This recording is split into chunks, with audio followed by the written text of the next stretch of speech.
Hey folks, coming up on Roland Unfiltered, broadcasting live from Las Vegas, Nevada on this Friday, April 19th, 2019. Attorney General Barr, he clears Donald Trump for obstruction of justice. It must be nice to have white man privilege. We'll break it down, of course, with our all-star panel today. In the state of North Carolina, ground zero for voter suppression, members of Congress hold a hearing about the issue of voter suppression, and Reverend Dr. William Barber was one of the folks who testified today. We have some of his testimony. Also on today's show, a new poll talks about the power of black women, but they are very concerned about the future of America. We'll show you those poll results. Also,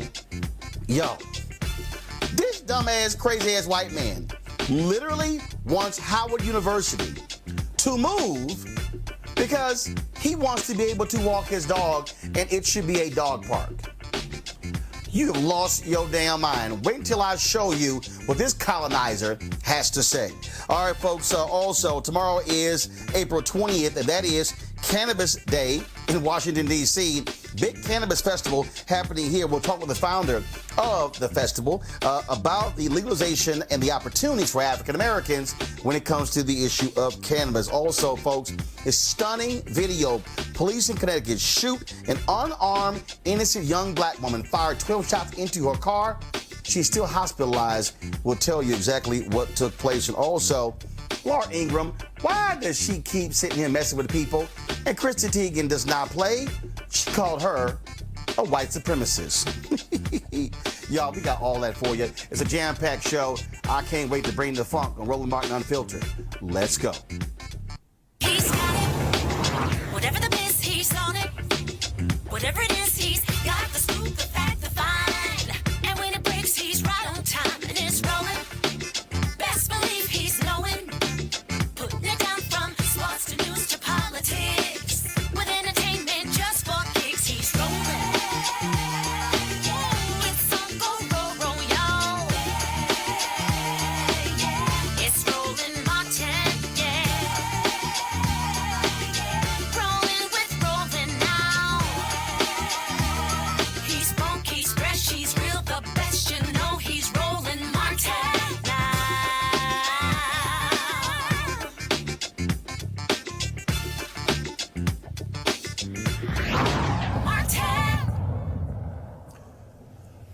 All right, folks, we have seen the Mueller report that basically lays out obstruction of justice by Donald Trump. But his Attorney General, William Barr, says, no, there was no obstruction of justice. I made the decision. I didn't see any. Roll the tape. There is substantial evidence to show that the president was frustrated and angered by his sincere belief that the investigation was undermining his presidency, propelled by his political opponents, and fueled by illegal leaks. Really? The white man was frustrated. Eli Honig, a former federal prosecutor, says that's BS. Was any person other than the President of the United States, I can say as a former prosecutor, this will be a knockdown case for obstruction of justice. I've charged and convicted people on obstruction of justice based on a fraction of this evidence. Absolutely amazing. Now, activist Samuel Singyangwe wrote this tweet. Y'all love this one here. Pull the tweet up. AG Barr literally wrote a report called The Case for More Incarceration, where he said putting more black men in prison would, quote, benefit society. Now he's saying a white man can't be charged with felony obstruction of justice because his feelings were hurt. Well, let's get into our feelings with our panel. Teresa Lundy, she is the founder of TML Communications. Malik Boyd is the CEO of Deshuri Products. And Davon Love is Director of Public Policy, Leaders of a Beautiful Struggle there in Baltimore. Malik, I got to start with you. Really? His feelings were hurt? So sad. So that was one of the lamest excuses I've ever heard, but it's clearly evident to us that the system, and if there's anybody that denies this, this is a classic example of a system that has benefited white privilege and still continues to this day. If a black man, if President Obama would have ever said something like that, the country would have fallen apart. And so the question for African Americans is, how long do we continue to let this kind of stuff go? When do we become connected with an agenda that ensures that we can address some of this stuff with the individuals that we put in office? Well, and Teresa, what really gets me again is his hurt feelings, but I also find it still unbelievable with this whole notion that they are operating by a Department of Justice memo that the President of the United States cannot be indicted. I'm sorry. A federal judge hasn't ruled on that. The Supreme Court hasn't ruled on that. And I thought no one is above the law in the United States. Even if you commit a felony as a president, you should be able to be indicted if you did something or I did something. In fact, it's so crazy that we're actually saying that anybody in the federal government, all the way up to the vice president, can be indicted, but the one person who can't, that's nonsense. Absolutely. And I think everybody needs to take an educational lesson on the Constitution and how our judicial system actually works. Because when you're an actual born citizen here in the United States of America, one of those freedoms, yes, is freedom of speech. But the other one is if you are committing a crime, you are punished to the fullest extent of the law. And so, you know, when I heard that, I was a bit baffled because what makes the president, outside of being who he is, you know, a leader of the free world, but not someone who should be exempt from it. So we have to really start looking at what we're saying to the public, what's real and what's fake, and really start to understand the basis and the notions of where that's coming from. Because if we keep pushing that type of blasphemy out there, we will probably be in a worse state than we are now in terms of finding the truth and delivering justice when needed. Well, and in fact, Davon, I want to go to you next, and I want to tie in the story out of Baltimore with this very discussion. The cops who killed Freddie Gray, those cops, none of them went to jail, not a single one. Yet the black man who set a car on fire, they're going to jail for several years. And so if I compare that case in Baltimore to what we're seeing with this notion of Donald Trump, and this is not just Donald Trump. That memo could have applied to President Barack Obama, could have applied to President Bill Clinton. And so you had this memo that was written, but still, I find it unbelievable because that you can say that, well, because the president is so busy, they can't be indicted. No, if you do wrong, you should be indicted.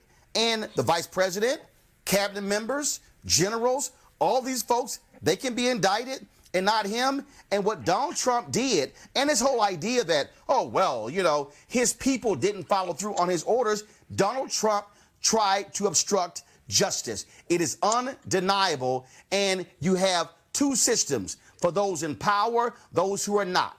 Those guys in Baltimore are going to prison for several years, and those cops who killed Freddie Gray are still walking around getting paid, Davon. Absolutely. I mean, I think that there's tremendous amounts of cynicism in the general public about whether or not we actually have a system that's fair. Now, many of us have known for years the criminal justice system is a system that protects those with power and money. And so what we see with the president is that he is able to use all manner of legal machinations in order to protect himself and his interests in ways that folks that aren't president of the United States, folks that have significantly less power and influence, have at their disposal. And so I think it's important for us to think about what message, beyond just the politics of it, because I think the other panelists, you have done a good job of talking about the politics of it in terms of federal government politics. But I think it's also important to think about what message does this send, right, to the average American citizen about the nature of the criminal justice system. And what this does is it furthers the idea that has been growing, I would say, over the past few years, given all, the uprisings, the issues around police brutality becoming more mainstream. What this story does is that it gives credence to the fact that we live in a society based on racism and white supremacy, and that those that hold that kind of power are able to protect themselves from the state in ways that disproportionately undermine the humanity of people of African descent, people of color. Well, and the thing that also I find to be real interesting when you look at how Donald Trump operates. Don McGahn was the White House lawyer who was the White House general counsel. When he went before Bob Mueller, Malik, was instructed to tell the truth. He could have been prosecuted for perjury if he lied. If you want to see how this Trump White House operates, Don McGahn went to work for a law firm after he left the White House. The Trump campaign, they're penalizing his law firm. There's a story on Politico right now where one Trump advisor said, why in the world would you want to put your enemy on the payroll? They literally are penalizing him because not only would he not lie for Trump when he was ordered to, he wouldn't lie to Bob Mueller, and Trump and his people are upset because he wouldn't keep lying for him. It's interesting because you tied in the Baltimore case with Freddie Gray. And I think we can tie it up really simple. The badge, the robe, or the elected office, the burden of being in those spaces does not supersede the burden that justice has to be spread out equally and equitably. But time and time again, it's being proven that the system does not work for those who do not have the resources or have darker hue of skin. And we're now seeing a bolden use of this system. And I think Trump is doing well to teach America a lesson for those who have declared that this does not exist. We're looking at it live on center stage. Teresa, Steny Hoyer, the number 2 for Democrats in the House, he said that, we really should not be pursuing impeachment. Congresswoman Alexandria Ocasio-Cortez, she said she is going to sign on to Congresswoman Rashida Tlaib's petition calling for impeachment. Now you have Senator Elizabeth Warren. She says Congress should launch impeachment proceedings against Donald Trump. I don't understand why Democrats right now are running scared. You cannot convince me. There is no way you could convince me that if this was a president named Barack Hussein Obama, even if the Republicans only control one chamber, there is no doubt in my mind that they will be clamoring for impeachment proceedings if this report happened under President Obama. A lot of things has happened since the 2016 election, and it looks like the only courage that is happening from the Democratic Party is from the younger membership outside of Elizabeth Warren, who's running for presidency, who's going with the talking points. But I think what we really need to start to understand that when we start saying, let's impeach the president, we also need to make sure that, it's a firm impeachment with some sustainable value to it. So yes, if it was Barack Obama, I do believe everybody, on the Republican side would just be raising their hand without getting the facts. But of course, since we are dealing with our America, which is right now, that we are also seeing, pretty much those negative connotations of what happens and how they're weighing against their own elections, because people don't know. if Trump is going to win in the next cycle. So I think everybody right now is playing the cautious card, and hopefully, they'll make the right decision if impeachment is the right thing to do for this president. But Davon, what this is about is the rule of law. And again, this is not a question of Democrat or Republican, red or blue, liberal or conservative. This president, undeniably, the information is clear. This man tried to obstruct the investigation into him. And he said yesterday, I could have fired Mueller if I wanted to. Yeah, I mean, there's a level of, absolute power that I think has really colored the way in which the Trump administration has operated. And so to your point, I mean, it would make sense for Democrats to use every instrument at their disposal to check the president in terms of the way in which he's trying to wield power. I think, though, and this may be kind of an unpopular, perspective, but it's interesting in terms of the Democrats' unwillingness to, proceed with impeachment proceedings, because if you think about the United States history in interfering with elections around the world, and it continues to do so, its history of undermining elections around the world. And I imagine that there's some things that have to be reconciled. If the Democrats and if the Congress in general is going to, proceed against the president in terms of impeachment, particularly relating to foreign involvement, of Russian involvement in our elections, it really calls into question, what is the real nature of the value of democracy, not just when it benefits us, but the value of democracy as a principle. And so I do think on principle, I think the Democrats have a responsibility to proceed with impeachment proceedings. But I think a much larger question, which is, as in the United States, as Americans, there needs to be a standard set that the United States does not do what it's alleging of what Russia has done to the United States elections in 2016. We have to make sure that we're just as strong as making sure that the U.S., through its intelligence agencies, aren't carrying out those same kinds of activities around the world. And Malik, I want to go to that point before I go to my next story. Here you now have Senator Scott of Florida now wanting information from the Department of Justice about Russia tampering with the election there in Florida.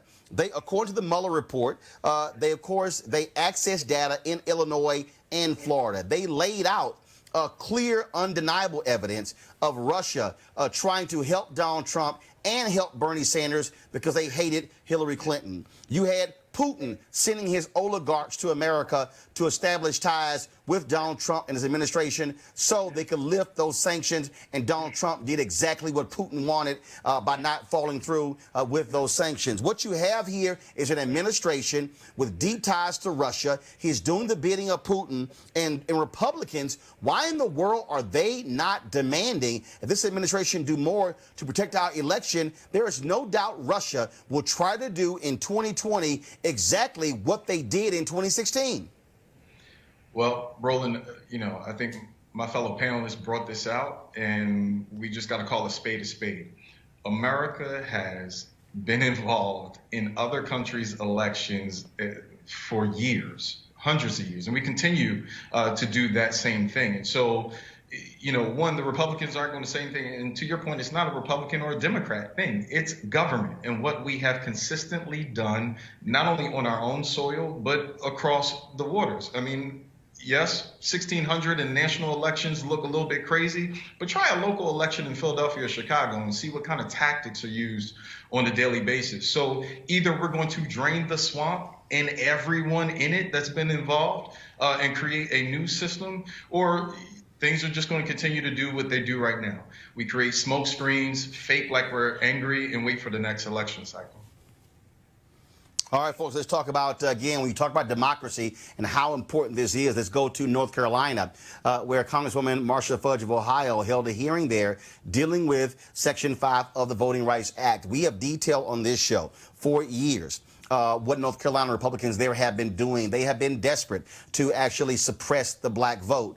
In 2008, massive turnout led to Barack Obama winning North Carolina by 14,100 votes. They had a dramatic increase in voter turnout as a result of the reforms put in place. Republicans said, oh, hell to the no. What did they do? Got rid of allowing 17-year-olds to be able to register to vote in time to vote in the next election. They got rid of citizenship training. They actually cut early voting, slashed it because they were targeting when black folks voted. And so the hearing was to talk about what Republicans have done there and why it's important to have oversight from the Department of Justice as a result of fixing the Shelby v. Holder decision that was brought down by the Supreme Court in 2012 that greatly has led to massive voter suppression led by Republicans. Here is Reverend Dr. William Barber, Repairers of the Breach, National Board member of the NAACP, a preacher there in North Carolina, testifying about the impact of Republican-led voter suppression. Reverend Barber. Thank you, Madam Chair. First, I think we should fully restore and expand the Voting Rights Act, looking at the dynamics today. 40% of the population in the South is now people of color, and we should fully expand it.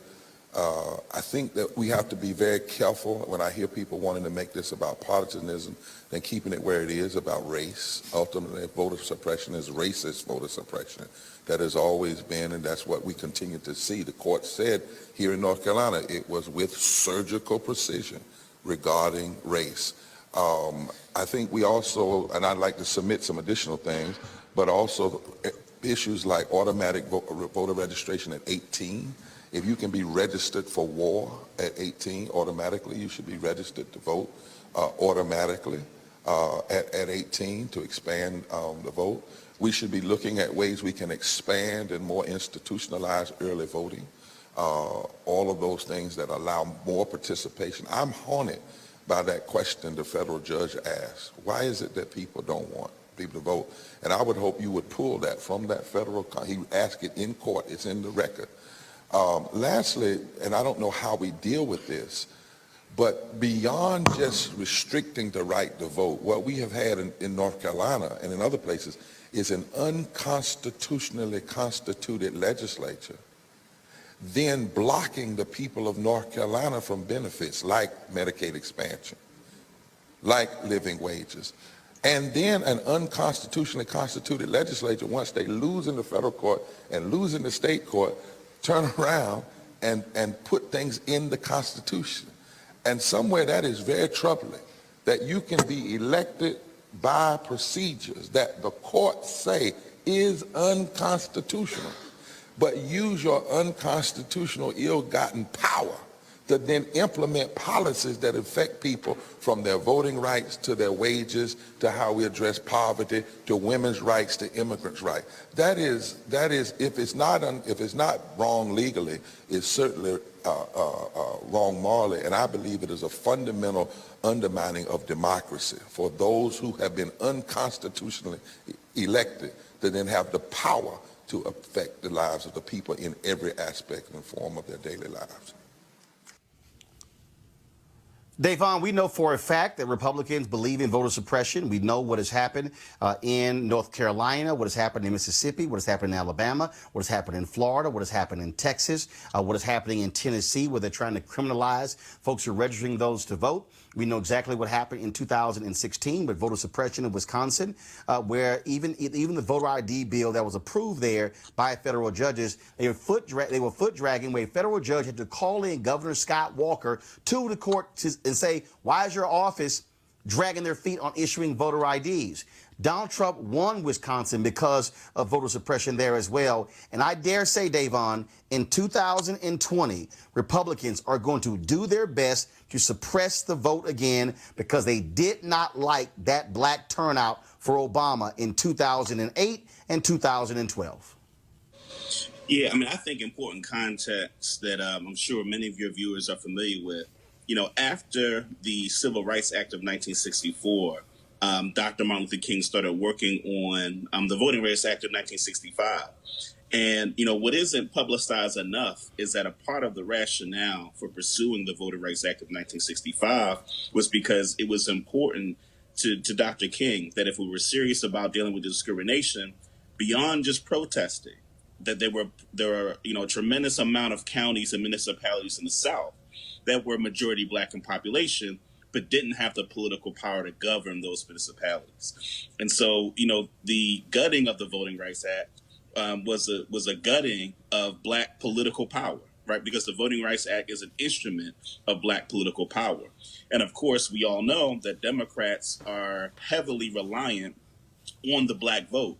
And so Republicans understand from their political vantage point that undermining Black political power is something that is to their advantage. And so all the things you just mentioned in terms of the lengths that the Republicans in North Carolina and around the country have gone to engage in voter suppression is something that, as Black people, it's really important that we understand that curtailing our Black political power, right, curtailing our access to the ballot box, is curtailing one particular important mechanism among many that's going to be important for empowering our communities and using the power that we do have to have leverage over the Democratic Party in order to get the interest that we need as a community. And so we need to have the vote available to us. And so it's important for us to continue to speak out against voter suppression because, again, it's a direct attack against the development of Black political power.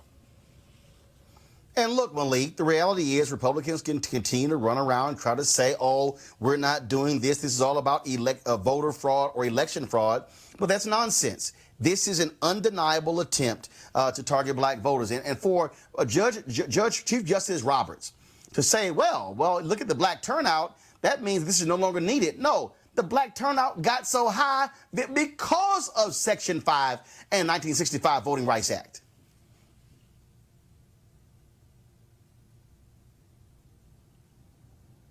Relationships with Black people, period. You're not going to find Republican efforts, especially in urban cities like Philadelphia, where they're sending any kind of real resources to the community to have real relationships. So the only way to block those ward leaders and committee people who galvanize votes in midterms, in primaries and generals, is to make sure that there are laws that impede that voting bloc to get to the table. Look, North Carolina still has a law on the books that's not enforceable, I believe, but it's around a literacy test. And so, they're very deliberate about what they're going to do. They're going to continue to do it until we stop it. But here's the other piece. African Americans have to get serious about voting. We can't have 17% turnout in major municipal elections like in Philadelphia and declare victories. We have to ensure that we're turning our people out and that they understand that the vote is an expression of our freedom of speech and it is an economic choice every time we choose to vote or not.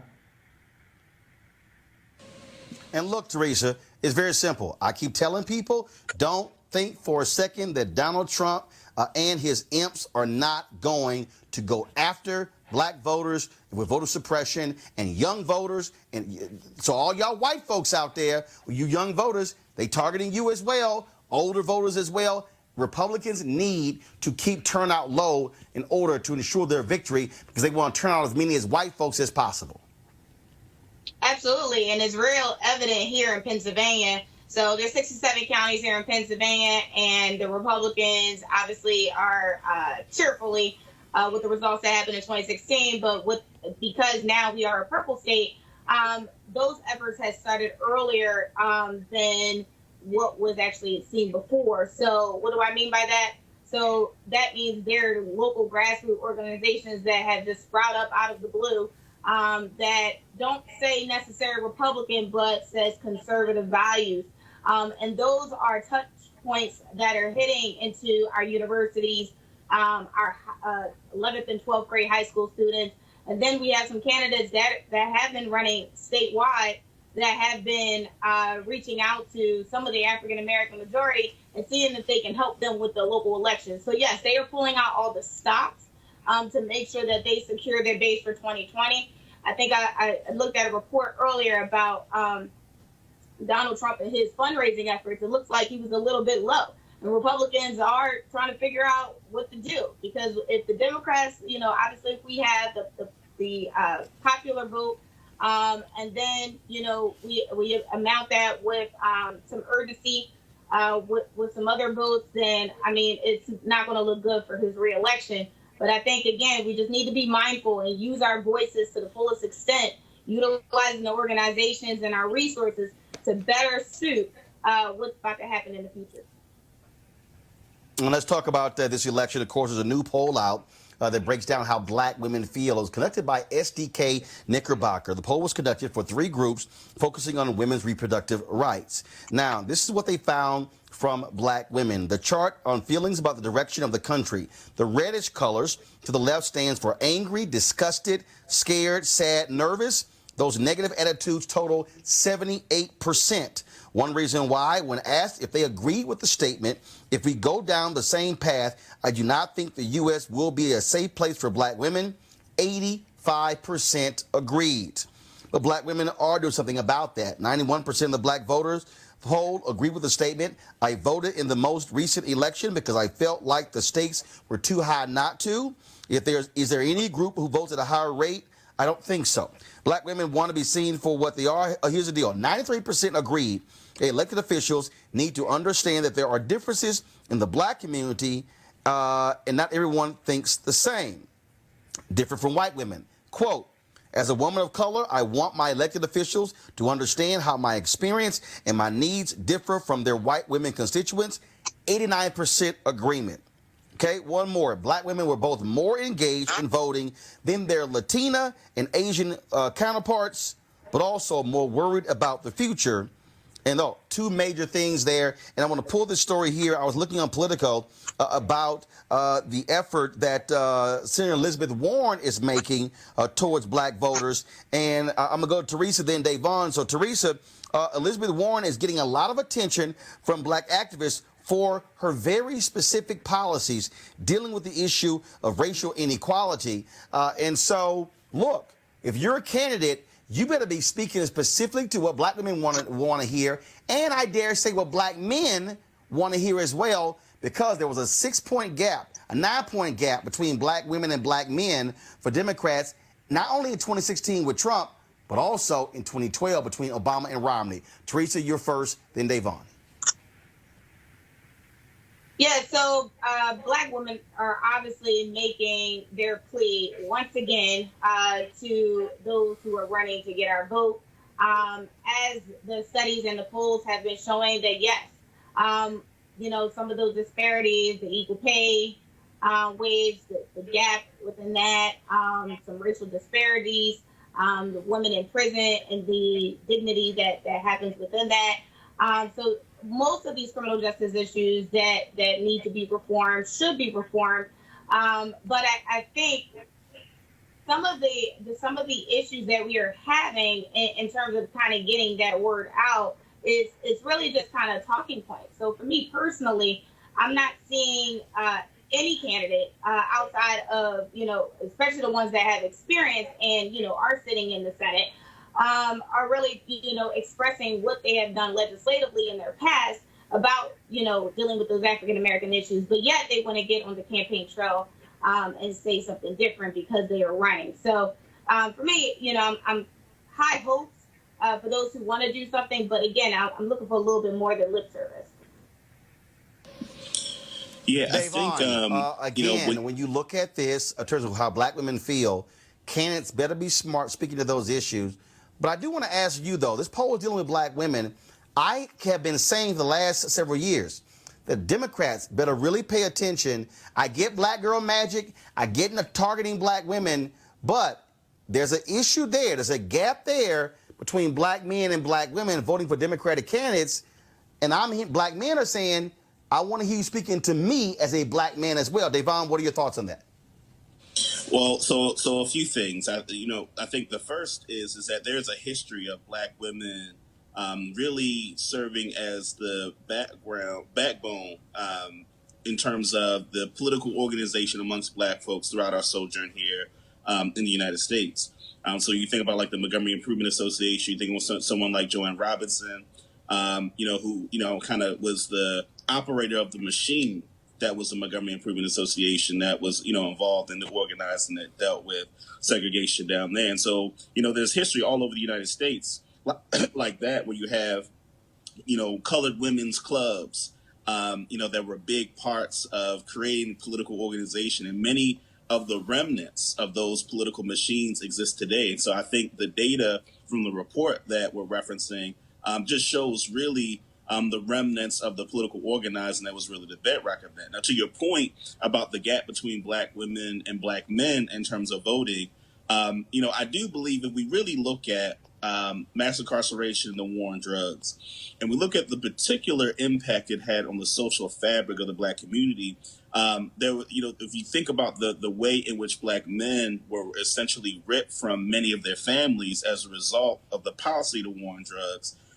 it goes to show that there's certain kinds of issues that wouldn't get talked about or wouldn't get included in the mainstream of the Democratic Party because, unfortunately, a lot of Black men have been, marginalized in this society in a particular kind of way. And not to say that Black women aren't marginalized, but to say there's a particular kind of way that Black men are marginalized that I think has undermined the real nature of our participation. And so I think one of the things that we need to be doing as Black folks in our relation to the Democratic Party is demanding that they speak to more issues that impact a broader swath of our community. The reason we see such low voter turnout, particularly in urban cities where you have 10% of the electorate turning out, is because the Democratic Party establishment has not really backed candidates that really talk about some of the things that we're actually getting to now. So now we're talking about police brutality, we're talking about mass incarceration and racial inequality, but all that has happened under the backdrop of major uprisings and protests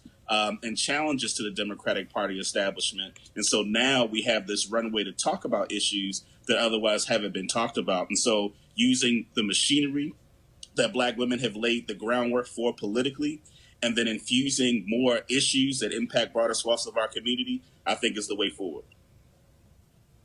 Malik, again, I think that if you look at this polling data, when you hear what Black women are saying, they're very concerned about the future. I think that is very much about Trump, his appeal to white nationalism and this whole white fear that is driving so much of the conversation today. Yeah, and so Davon brought up a good analogy. He talked about clearing the way through the protest and some of the upheaval to ensure that there's a runway for these candidates. But I would caution us not just to clear the runway, but to check the flight plan, because we're electing these officers and sending them on and in the sky, and then they're changing the flight plan. And so we get a lot of talk, a lot of what we would just call rhetoric in the space. 84% of Black women said too often the candidates running for office do not acknowledge their issues and what matters to them the most. And then you saw the Democratic Party come behind it with a seat at the table. Well, that's great. It sounds good, but it left many wondering, where is that table? Is it outside of the boardroom? Is it in the kitchen? Is it in the lunchroom? But it's certainly not at a true seat of power. And so what we are seeing across not just the women of color, but women in general, they are deciding that they want and they are demanding a larger slice of the pie of power. And that is dangerous to grumpy old white men in power, and definitely to hard-headed Black men who won't support them and get out the way and ensure that our women get in office and take care of not just their agenda, but also the agenda of Black men. We've been overlooked for so long, and they are our champions. But what these women are saying now, it's not a conversation of may I. It's a get down or lay down. Either give us the power or we're going to take the power one way or the other. All right, folks, tomorrow in Washington, D.C. is National Cannabis Festival, and, of course, it deals with this whole issue that we're seeing exploding across the country, this multi-billion-dollar industry where cannabis has been made legal in a variety of states. Now, the legal production and sale of cannabis is fertile ground for entrepreneurs, but the key is getting in the door. Now, there's now Malik, of course, he is the founder of the National Cannabis Festival and Policy Summit. Carolyn Phillips joins us right now. And so Malik is actually, get that straight. Sorry, Carolyn Phillips is the founder of the National Cannabis Festival and Policy Summit. Malik actually has his own business as an entrepreneur. So, Carolyn, welcome to the show. Caroline. Thank you so much for having me. Thank you so much. Okay, guys, I can barely hear Caroline. Thank you so much for having me. Okay, I can still barely hear her. So I'm going to throw the first question out. Hopefully I can hear you better. So, Caroline, why did you want to start this? Was it because not enough African Americans were involved in this space? Why'd you want to do this? Well, it's definitely because of that and then more. I grew up in Washington, D.C., where the war on drugs really hit our lower income communities very hard. When I saw legalization come to DC, I saw a lot of extremely expensive events come to our city, and I did not see any brown or black faces in those audiences. And I wanted to change that. I wanted to create an event that was accessible and affordable and could give people access to information and education to arm them to be part of this industry. So tomorrow is the festival. So what is the festival? What is happening there? What's happening at the Policy Summit? So the Policy Summit was today at the Museum. It was a free event that was open to the public. It was really a convening of unlikely allies. We had people from both sides of the aisle talking about progress on cannabis legalization and social justice issues. Tomorrow is National Cannabis Festival. It's the 4th annual festival. We, of course, have a concert. It's headlined by Ludacris, Action Bronson, Biz Markie, and DC's Backyard Band. And then we have a lot more than that. We have 4 education pavilions where people can really learn about hemp and CBD. They can learn about business, they can learn about wellness, they can learn about policy and topics impacting cannabis culture all over the world. We also have an exhibitor village where people can see a lot of the businesses that are really innovating as far as products and what they're offering consumers in the cannabis space. But most importantly to me is our Veterans Pavilion and our Advocacy Village. In our Veterans Pavilion, members of the armed services, veterans, reservists will be able to gather and talk about how they use cannabis for wellness, possibly as an alternate to harmful opioids.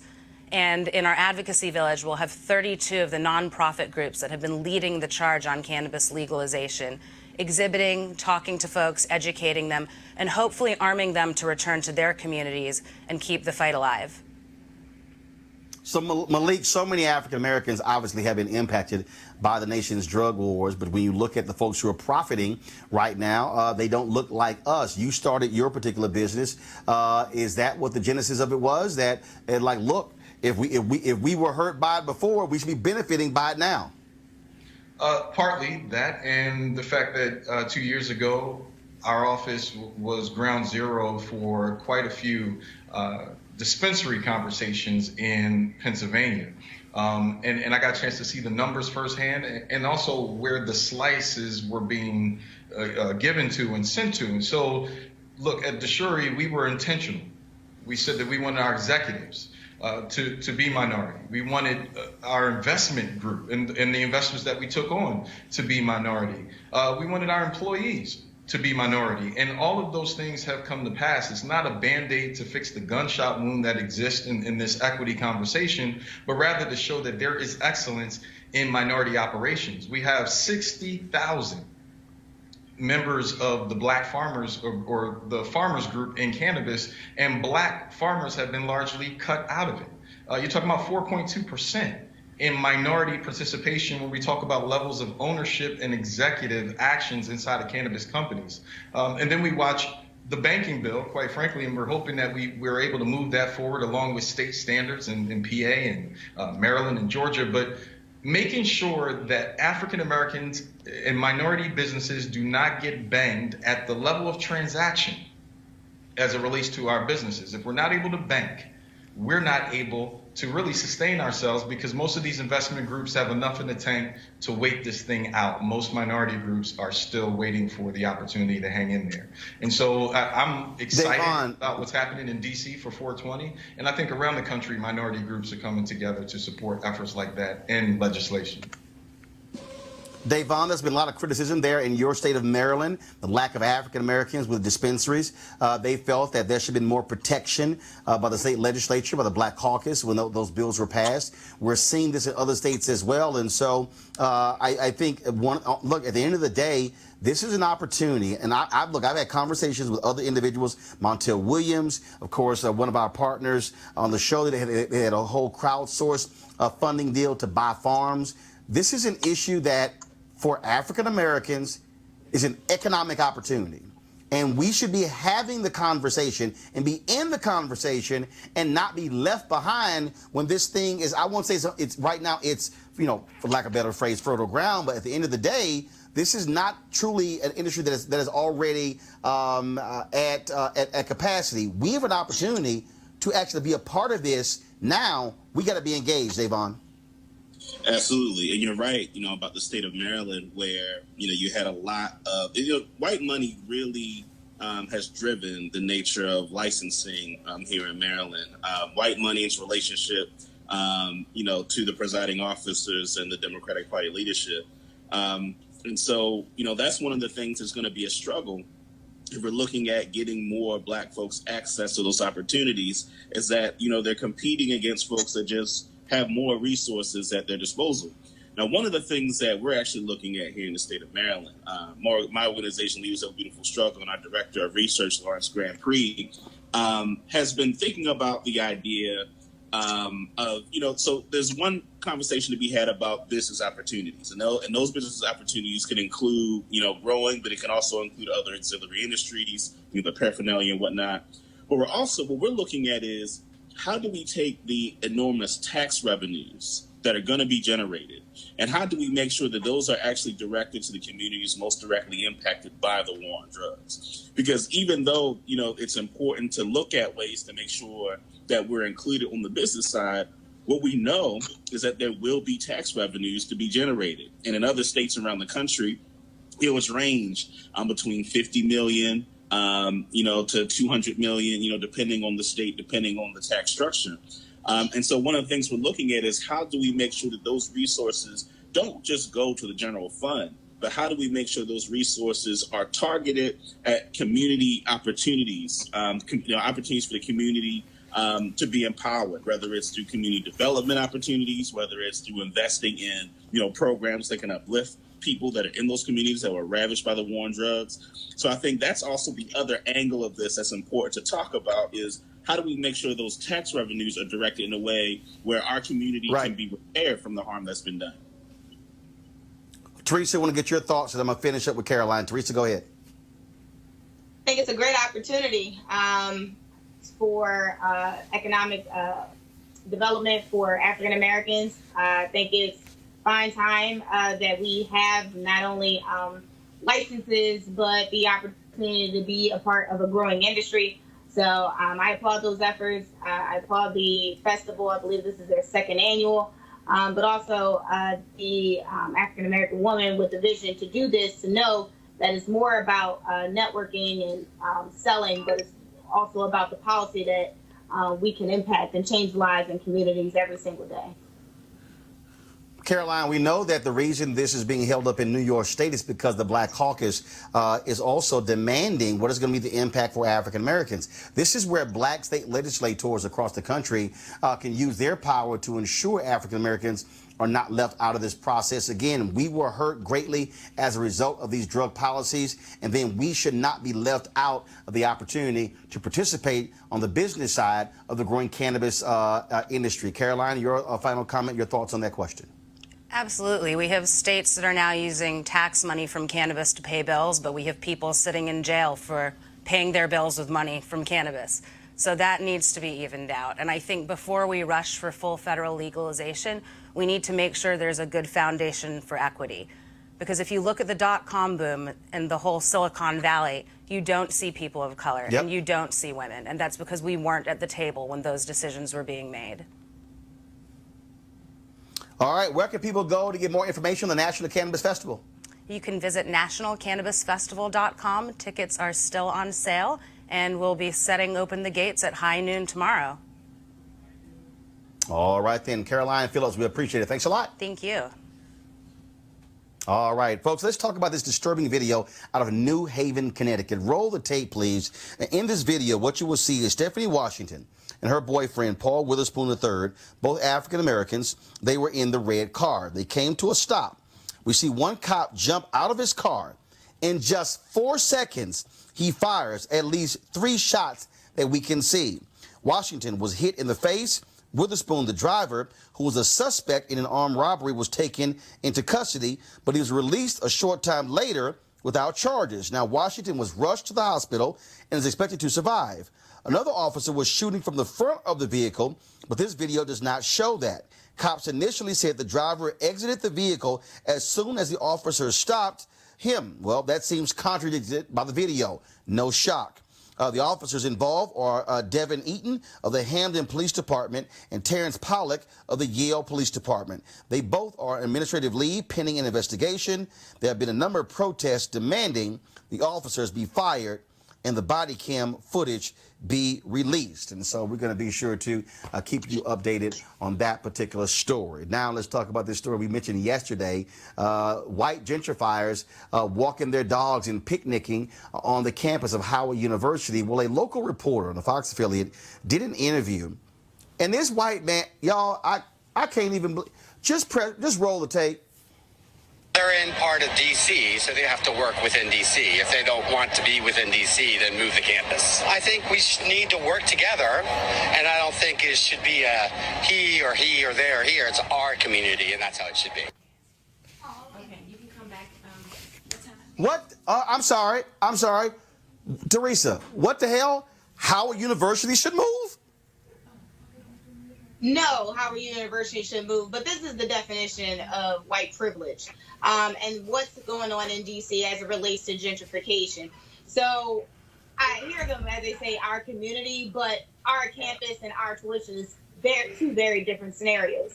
The Howard University leadership obviously needs to address this and make sure policies are put into place since there's so much gentrification that's going on in that area.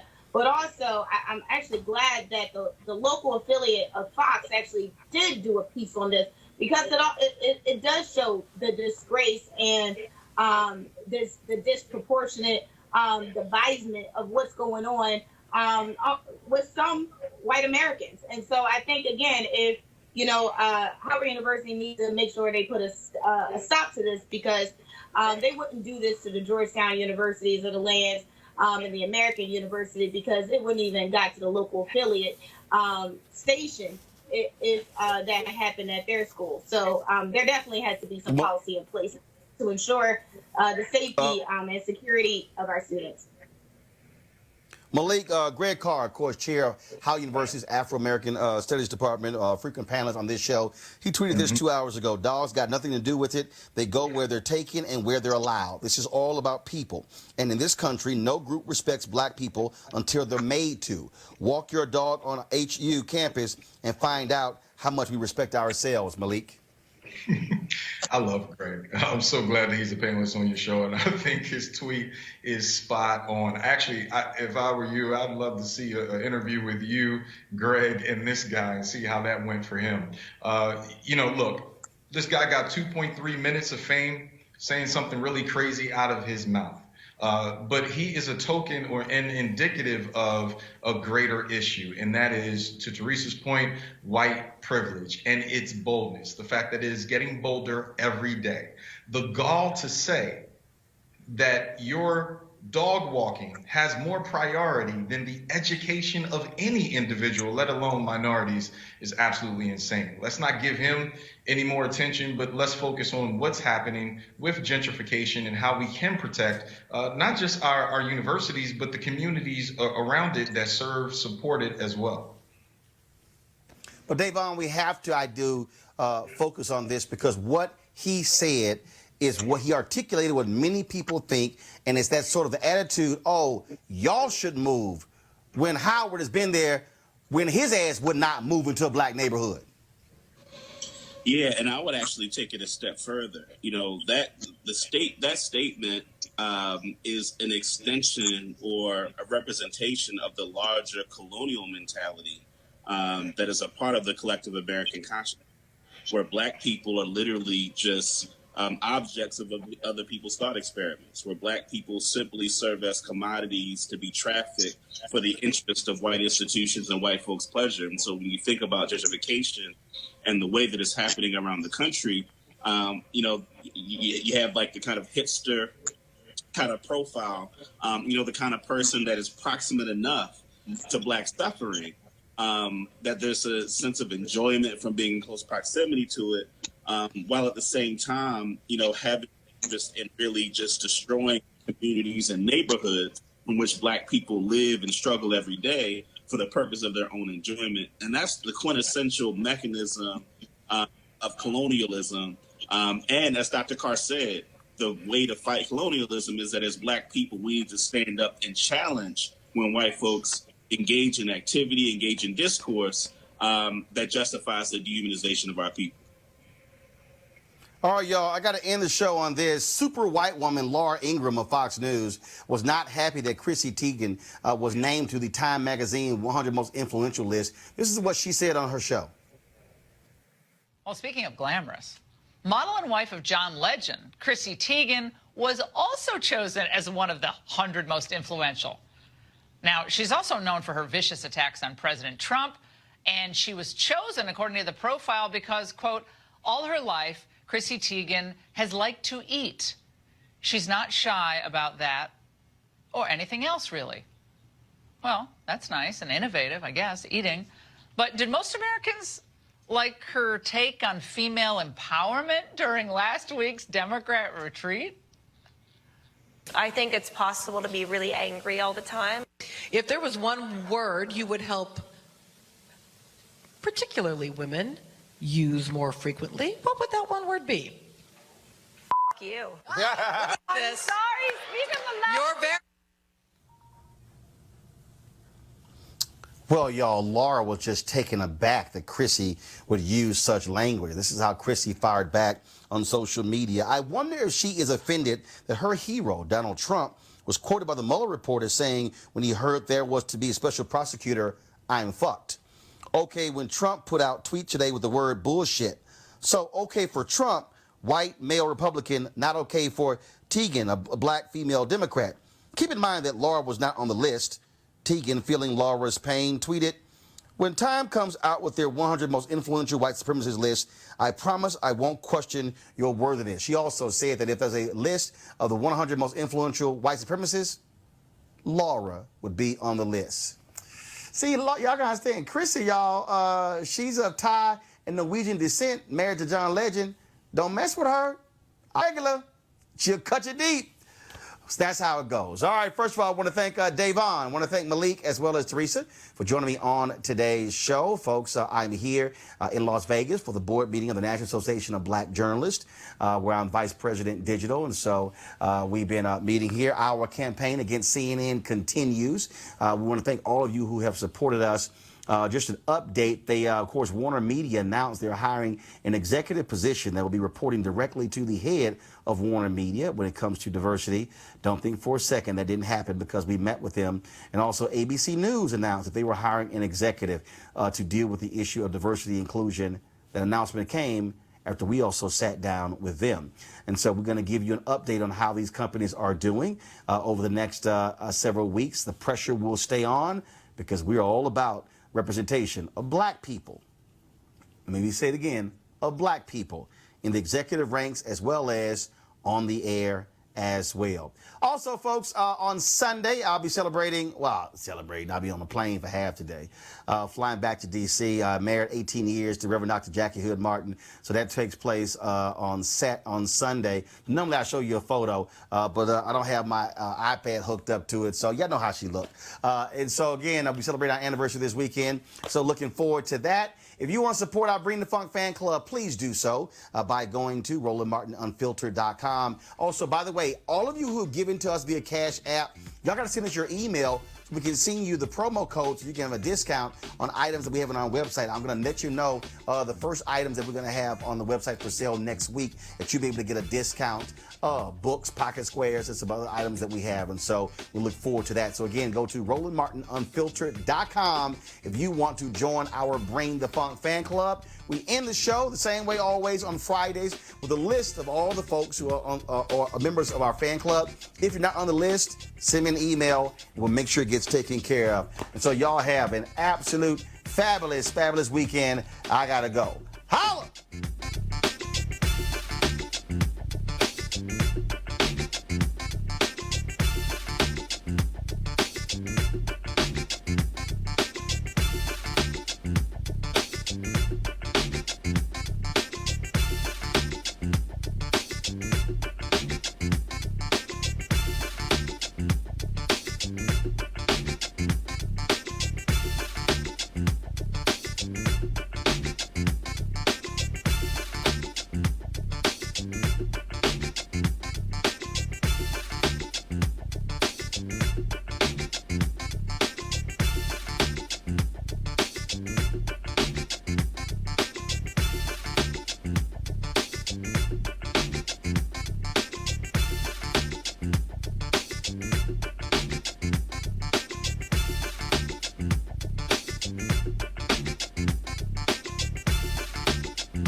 You want to check out Roland Martin Unfiltered?